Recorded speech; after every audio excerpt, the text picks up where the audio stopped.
ঘটনার পর স্থানীয় বাসিন্দারা তারা ঠিক কি বলছেন, তারা আতঙ্কে রয়েছেন। এর পাশাপাশি আর তারা কি বলছেন একবার রাখবো আপনাদের সামনে।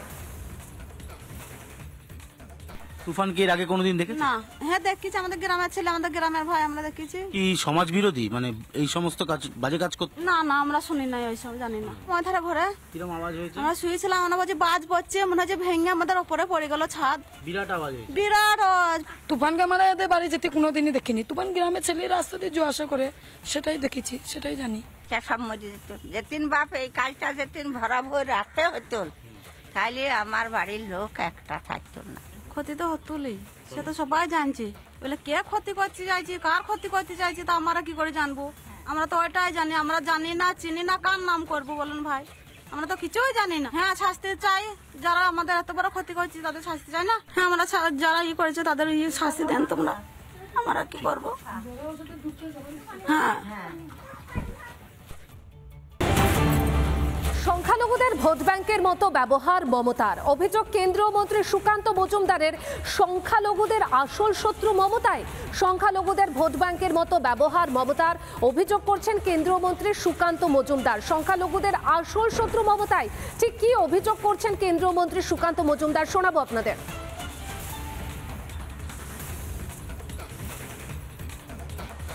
ওদেরকে ধর্মীয় সুশ্রুতি দেখিয়ে, বুঝবি জুজু দেখিয়ে, ভয় দেখিয়ে ভোট নেওয়া হচ্ছে। কাজের কাজ কি হয়েছে? সংখ্যালঘু এলাকার রাস্তা দেখুন তো, তাদের শিক্ষার হার দেখুন, কোনো কিছুতেই কোনো উন্নতি হয়নি।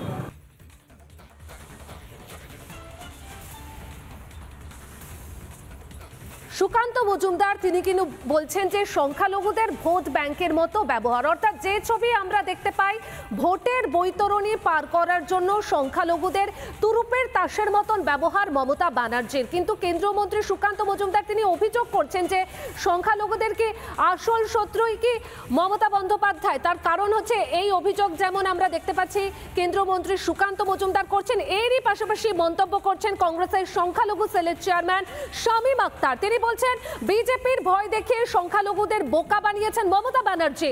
সংখ্যালঘুদের কোনো উন্নয়ন হয়নি, মমতার কাছ থেকে সংখ্যালঘু ভোট সরবে, এমনটাই মন্তব্য কংগ্রেসের সংখ্যালঘু সেলের চেয়ারম্যান শামীম আখতারের।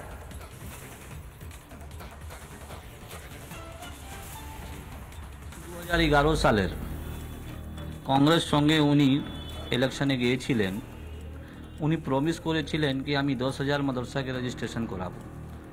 উনি বলেছিলেন কি সচ্চার কমিটি যা রিপোর্ট দিয়েছিল ওর উপর কাজ হবে।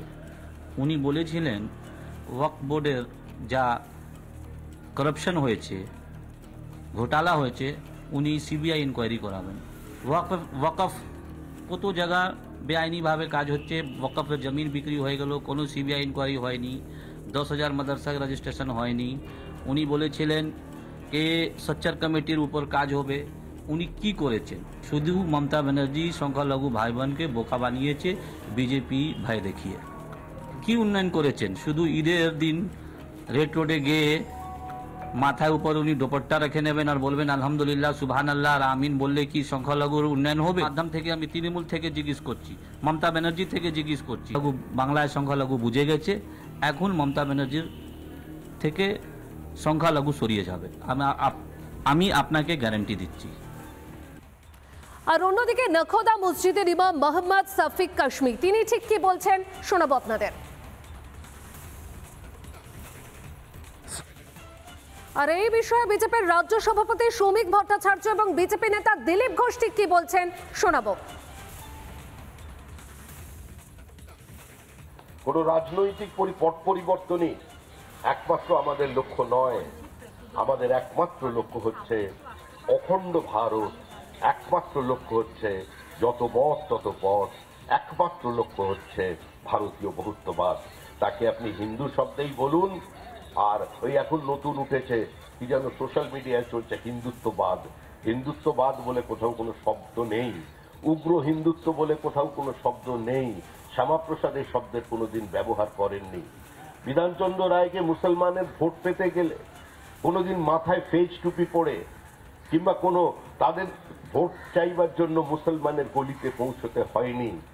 বিধানচন্দ্র রায়ের সঙ্গে থাকা মহিলা কোনো কংগ্রেস নেত্রীকে হিজাব পরে হাত মাথার উপরে তুলে আল্লাহ ভোট দে, আল্লাহ ভোট দে এটা বলতে হয়নি। তারা কিন্তু স্বাভাবিকভাবেই রাজনীতি করতে হেঁটে গেছে। আজকে এই অপশাসন মুক্ত শুধু একটা সরকারকে বিসর্জন দিলে হবে না, এই ধর্মান্ধ মৌলবাদীদের এই ফ্যাসিজমকে সরিয়ে দিতে হবে সমাজের থেকে। সমস্ত মুসলমান সন্ত্রাসবাদী এটা ঠিক নয়, কিন্তু সমস্ত সন্ত্রাসবাদী কেন ওই পরিবার থেকে যাচ্ছে আজকে তাদের সমাজকে সেই কথা চিন্তা করতে হবে। আমাদের দেশের একটা সংবিধান আছে আর আমাদের পার্টির একটা সংবিধান আছে। ভারতীয় জনতা পার্টি ঠিক করে রেখেছে এখানকার দেশের উন্নয়ন কিভাবে করবে সেটা তার সংবিধানে আছে, সেই অনুযায়ী পার্টিও চলে আর আমরা রাজনীতি সেইভাবেই করি, তার বাইরে কিছু না। মুসলিমরা বিজেপিকে ভোট দেয় না, অন্য জায়গায় জানি না, বাংলাদেশেও দেয় না। তো বিভিন্ন পরিস্থিতিতে কেউ কেউ বিভিন্ন রকম কথা বলেন, সেটা তো নীতি নয়, পরিস্থিতির কারণে ইস্যুর কারণে হয়। তো সেই জন্য কেউ কেউ কোথাও কোথাও হয়তো এরকম কথা বলেছেন যে ভোট দেয় না ওরা, কিন্তু ভারতীয় জনতা পার্টির নীতি তো পরিষ্কার আছে। নানা ধরনের কন্টেন্ট দেখার জন্য লাইক করুন, শেয়ার করুন আমাদের ফেসবুক পেজ, সাবস্ক্রাইব করুন আমাদের ইউটিউব চ্যানেল। পাশাপাশি অন্যান্য ব্রেকিং নিউজের জন্য অবশ্যই চোখ রাখুন রিপাবলিক বাংলায়।